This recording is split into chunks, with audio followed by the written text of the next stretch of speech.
Friends, back in 2003, Schneider Electric joined UN Global Compact, one of the first moves by the CEO coming to the stage just a moment by the name of Jean-Pascal Tricoire as he began Schneider's journey. His goal was to embed sustainability into the heart of the company. Fast forward 2 decades later, and that same journey has seen Schneider redefine its purpose, quadruple its revenue, grow its market value tenfold, and be recognized as global leader in digitization and sustainability, including they were named World's Most Sustainable Company by Corporate Knights in 2021. So this gentleman here, he is a board member of the UN Global Compact, and today he'll be recounting key principles and learnings from his 20 years at the helm of Schneider Electric and why empowering all is the only way to make a real impact. Please, once again, take your left hand and your right hand, and please help me welcome Jean-Pascal.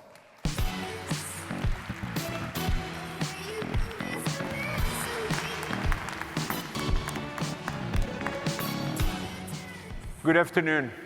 Very difficult to take the follow-up of such a discussion before, right? I'm going to speak about companies. I'm going to speak about transformation. There is a lot of love into that. It's a lot about people and how we work together. But my discussion will be quite technical. So I've been tasked today to speak about a business case, a storyline, which is a transformation of the company I've been leading for 20 years, Schneider Electric, around the following topics: how the incorporation of sustainability can profoundly change a company, how while we always hear that you have to choose between sustainability and economics, we, I think, have proven that it's just the contrary. You can put sustainability and economics together, and they sort of catalyze each other. And more so, what I've been tasked to do is to explain you how we operated that transformation, which was a pretty big transformation. And there was this first question which was asked just before by Akaya, which is, what's power? I hate the word of power. I know that it's very often associated to companies.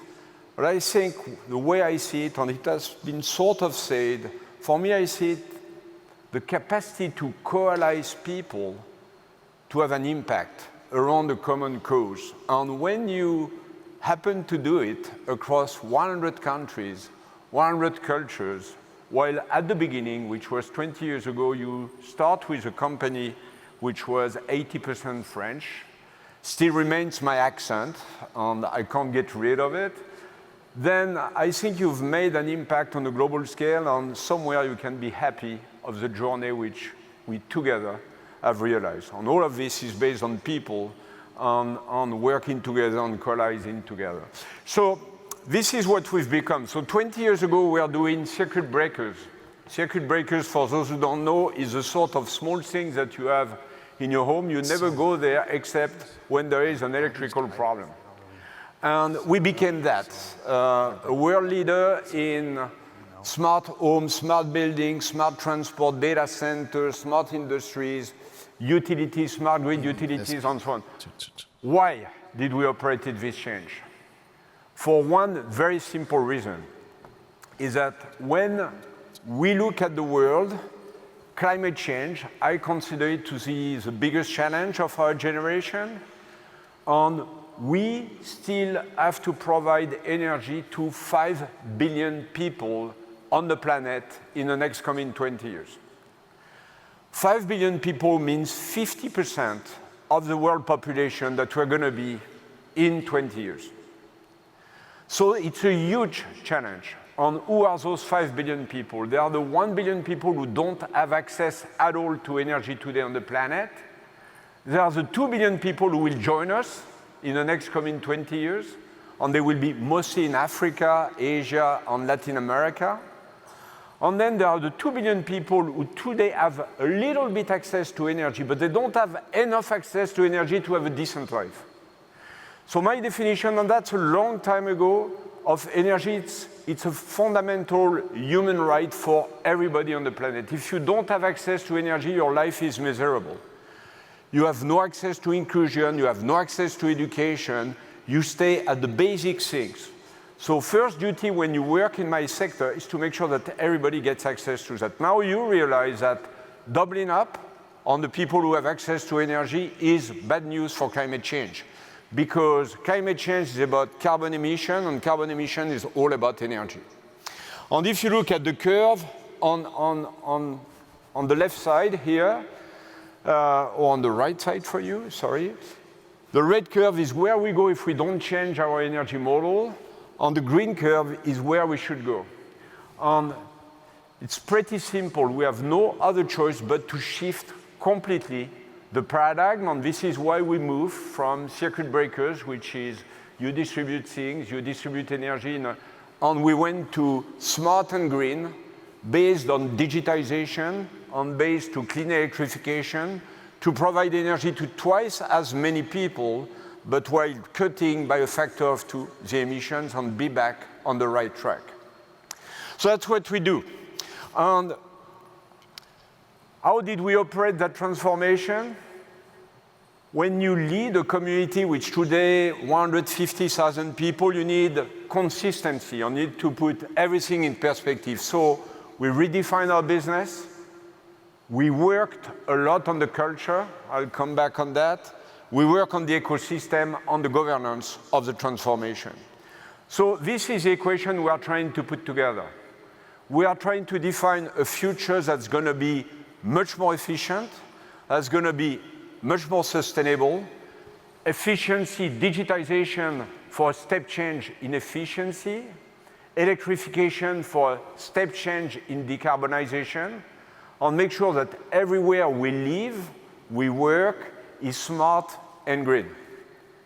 And when you look at that, you remember that the IEA has also said at the last COP that if we do 3 times more renewable and we do 2 times more energy efficiency, we're going to do 60% of the job to reconcile us with a trajectory at 1.5 degrees.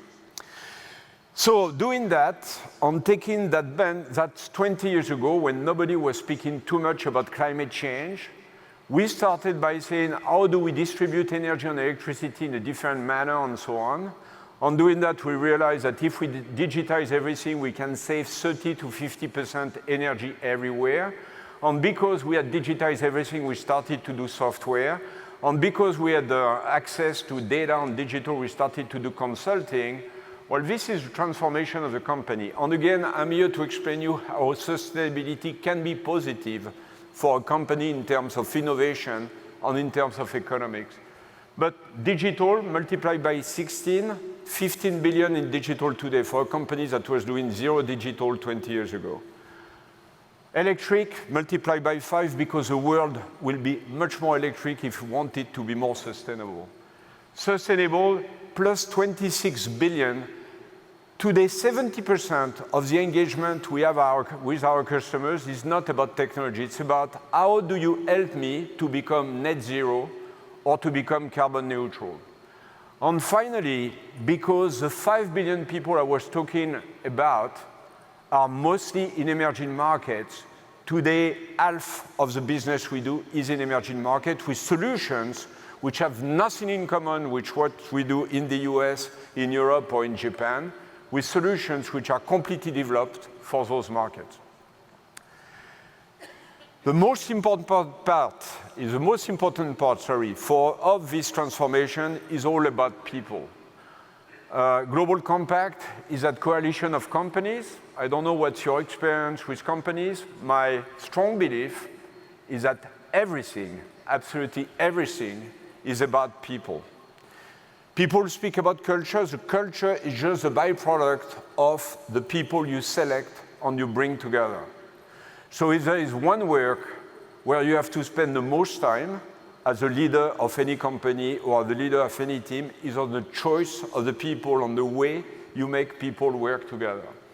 But doing that journey in the field of sustainability means that a lot of time in selecting the people, on training the people, skilling the people, bringing the people together, but also a lot of discipline. When I say discipline, consistency in fixing objectives to that community of people working together. So every 3 years, we define new objectives of sustainability, different for each period of 3 years, because at every stage you have different objectives. And we had one thing, one lucky chance 20 years ago, is that there was an organization being created by the United Nations, which was called Global Compact. Because when you start a transformation like this, and you say, I want to reduce my carbon footprint, you discover that 99% of your carbon footprint is with your suppliers and your customers. And if you don't speak the same grammar, or if you don't have the same objective, then you never manage to put things in motion. So we were probably company number 3 in my country of origin, in France, to join the Global Compact. And since then, we've been really part of it. I've been 6 years president of the Global Compact in France, 6 years at the board of the Global Compact, and that has been incredibly powerful to drive our transformation. Not only it helped us to define the what, our purpose, fight climate change with new technologies, but when you lead a company which is very diverse, with people in 100 countries, you want those people to share a set of values, and that set of values has largely been coming from the work we do as a team, together with the other companies of the Global Compact. So a lot of work on the culture. On all of those objectives, every 3 years, we very soon put them into the incentives of everybody in the company, making sure that those incentives in ESG, all aspects of ESG, have as much weight in the remuneration of everybody as the financials. So what we do, the way we do things, the how we do, and the what we do is as important as how much we bring back in terms of performance. And that has resulted somewhere in an incredible advantage that when you are recognized as a sustainable company in 2021 as the most sustainable, or like 2 months ago by Times, again, as the most sustainable company, it becomes an incredible retention, attraction for the right people to work for your purpose.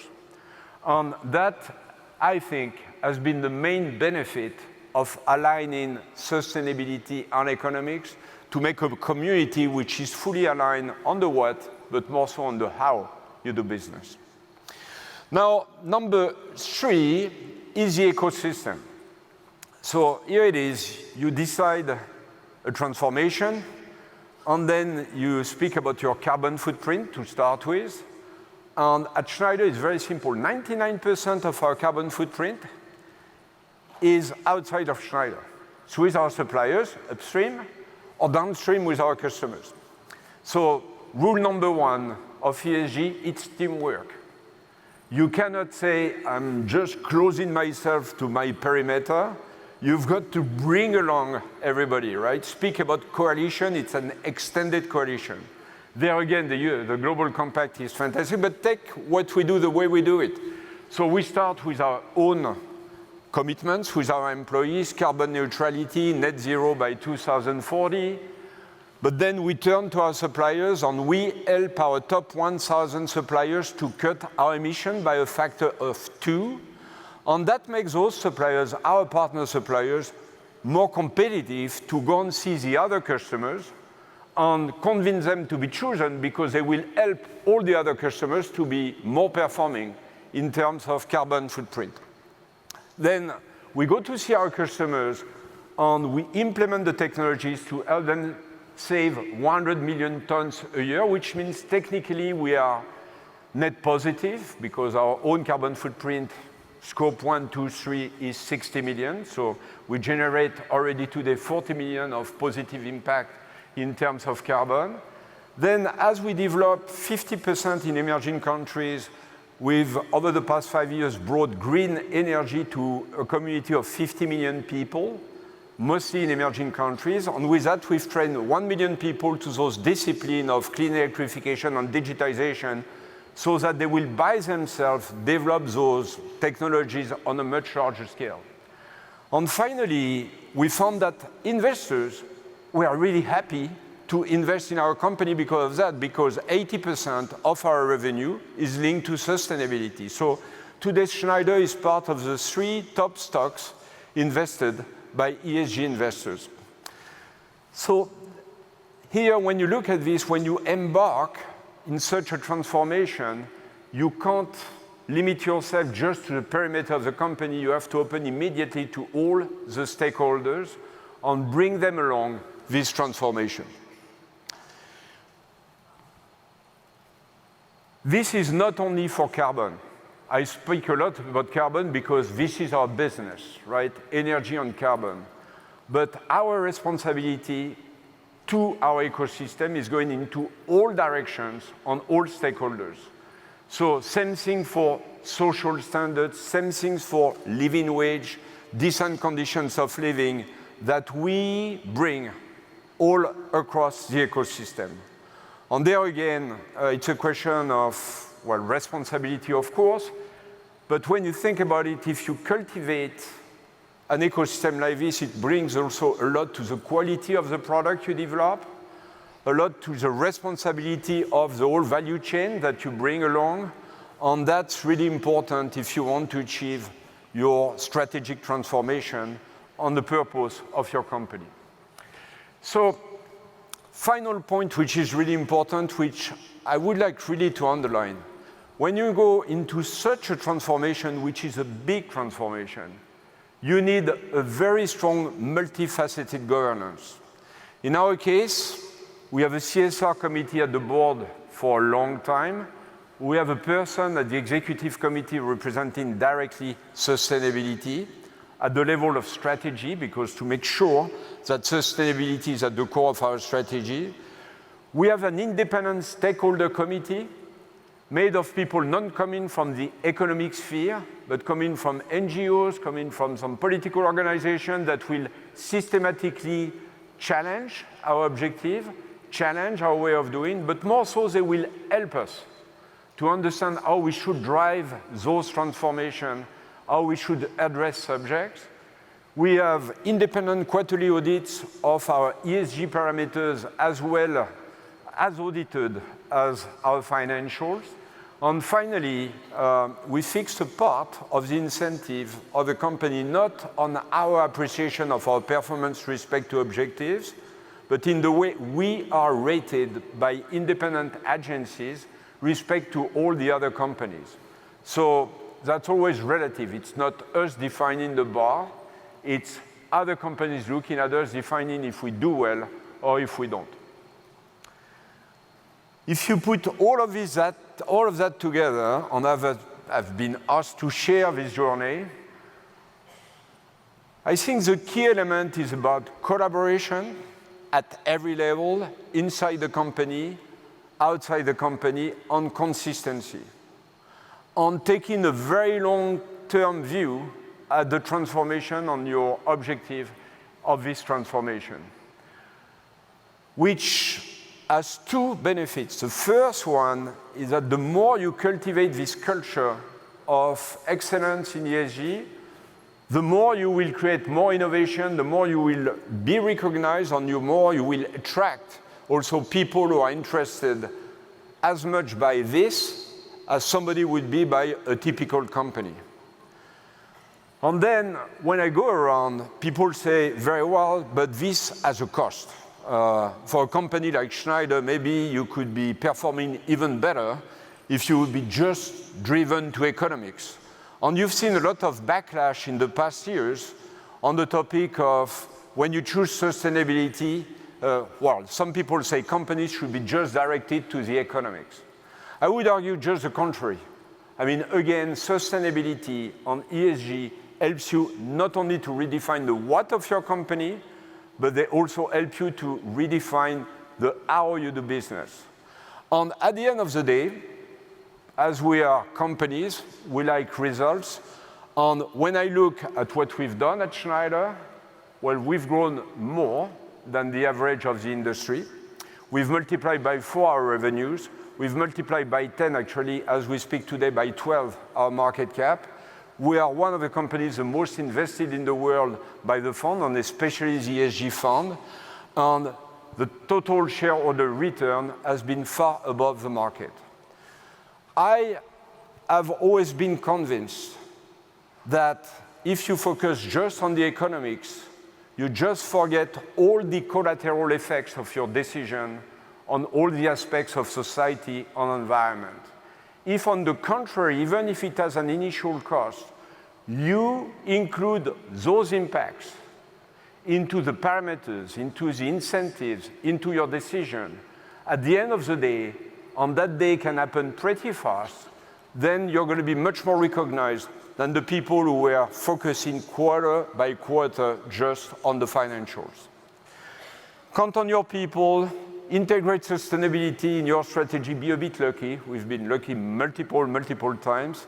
And I think all of our companies have no other choice, and because you had the Global Compact, you're already convinced, all of our companies have no other choice to integrate completely sustainability, not on the top of what we do, but at the core of what we do. Thank you.